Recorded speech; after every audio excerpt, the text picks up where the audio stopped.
बायकोच्या नात्याबद्दल माझं मत जरा वेगळं आहे। आता हे नातं म्हणजे ना अगदी बाईच्या गळ्यातल्या मंगळसूत्रासारखं राहते। मंगळसूत्राला ना सोन्याच्या 2च वाट्या राहतात। संसार सोन्यासारखा सुखाचा करायचा असेल तर नवरा बायकोचं एकमेकांवरती प्रेम लागतच। आणि या मंगळसूत्राला जोडणारा धागा, तो धागा म्हणजे विश्वासाचं प्रतीक। आणि हा विश्वासाचा धागा पक्का असेल ना तरच नवरा बायको एकमेकांसोबत जोडलेले राहतात।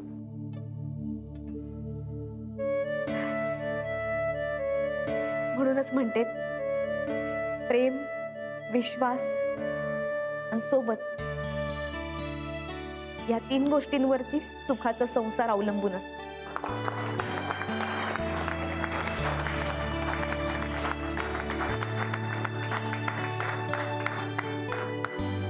वा राधिका, अगदी तुझ्या स्वभावाप्रमाणेच उत्तर दिलंस तू। तर प्रेक्षक हो, ही राधिका एक सर्वसाधारण गृहिणी, आपला संसार, नवरा, मूल ह्यात रमणारी।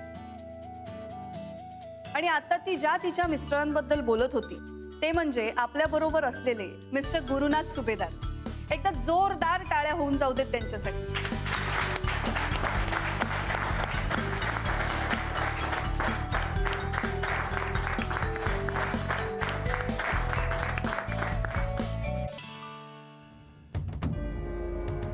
अच्छा, एवढं प्रेम आहे का बायकोवर तुझं? आता बघच तू, सोडणारच नाहीये मी तुला। मान्यवरांची मतं आज आपण इथे ऐकली, तुम्ही सगळे इथे आलात आणि तुमचे विचार मांडलेत, त्याबद्दल मनापासून धन्यवाद। विवाहबाह्य संबंध ही समस्या आजकाल जगात सर्वत्र आढळून येते।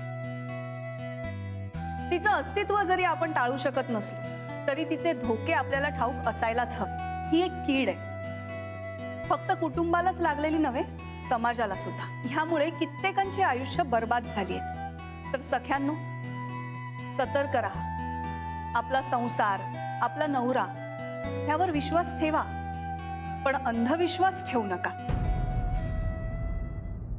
पुन्हा भेटूया पुढच्या भागात तुमच्या आवडत्या कार्यक्रमात, ज्याचं नाव आहे स्वयंसिद्धा आजची स्त्री। नमस्कार।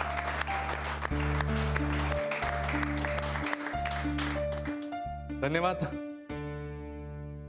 रेवती जी, मला इथे बोलवल्याबद्दल धन्यवाद।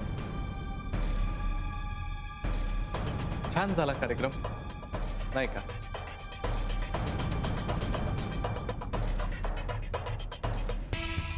धन्यवाद।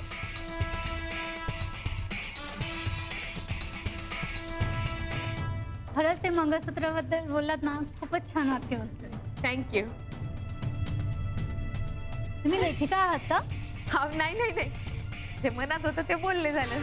खूप सुंदर होता। चला हा. येते।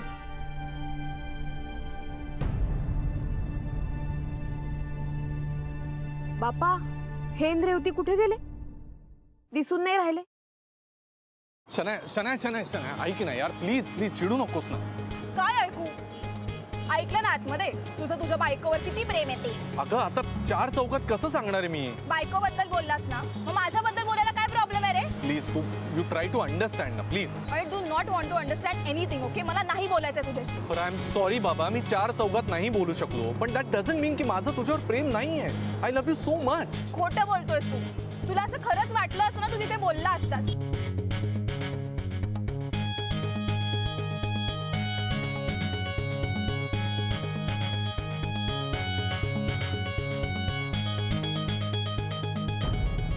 गुरु हिच्या हातापाया का पडतोय? कोण आहे ही? म्हणजे माझा संशय खरा निघाला। हाही इतर पुरुषांसारखाच आहे, बायको समोर एक आणि इथे एक। ती राधिका जीवापाड प्रेम करते आणि हा इथे रंग उधळतोय। आपला नवरा किती विश्वासू, किती प्रेमळ आहे, हा जो तिचा भ्रम आहे तो आत्ताच्या आत्ता दूर करायला हवा। Shanaya please try to understand यार. तू बोलणार नाहीयेस का माझ्याशी? नाही. मी काय करू म्हणजे तुझा राग जाईल सांग मला. मी उठा बशा काढू का? आपण शॉपिंगला जाऊयात. ओके तुला काहीतरी घ्यायचं होतं ना? काय घ्यायचं सांग बरं. नाही नाही, मला काहीच नकोय. तुझ्या बायकोला घेऊन दे काय हवं ते. ओके, तसंही ती असतेच ना आपल्या दोघांच्या मध्ये. अगं असं काय करतेस? तुला माहिती ना मी तिला नाही सोडू शकत. बाबांना कळलं तर? ए यार, मला कंटाळा आलाय हे ऐकून. तुझ्या आई बाबांसोबत तुला शेअर करायचं, तुझ्या बायकोसोबत शेअर करायचं, मुलासोबतही शेअर करायचं. मग माझ्यासाठी काय उरतं गॅरी? शनाया मी फक्त आणि फक्त तुझा आहे. Okay then prove it. मला आपल्या दोघांच्या मध्ये कोणीही नकोय. शनाया आता आपला विषय झालाय ना यापूर्वी. आपण या विषयावरून नाही भांडायचंय ना. Please don't be possessive on that. I am possessive. तुझ्या वेळेवर, तुझ्या पैशांवर आणि तुझ्या प्रेमावर फक्त माझा अधिकार आहे. शनाया माझं तुझ्यावर प्रेम आहे हे आता जगाला ओरडून सांगू का मी तुला काय गिफ्ट दिलं म्हणजे तुझा राग जाईल मला सांग. तुझं फ्रीडम. तू जोपर्यंत या सगळ्यातून मोकळा होत नाहीस ना तोपर्यंत माझ्यावर प्रेम करू शकणार नाही. आणि मीही. बाय. शनाया शनाया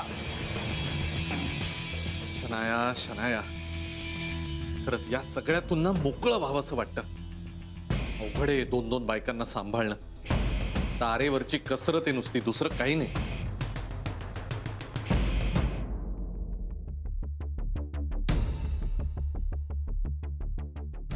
रेवती, अगं हे कुठे दिसले का? यांच्यावरच घरी गेली असती, पण हे कुठे दिसूनच नाही राहिले. त्याला वेळ नाहीये तुझ्यासाठी थांबायला.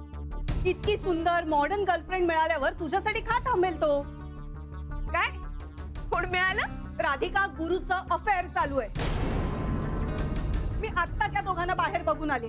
रेवती, कालचे काय बोलून राहिलीस तू? एकाहून अफेअर करतील? आता मला काय माहित. पण तूच तर म्हणाली ना यांचा अफेअर आहे म्हणून. हो आहे. मी आत्ता त्याला एका मुलीबरोबर बाहेर बघितलं. कोण होती मुलगी?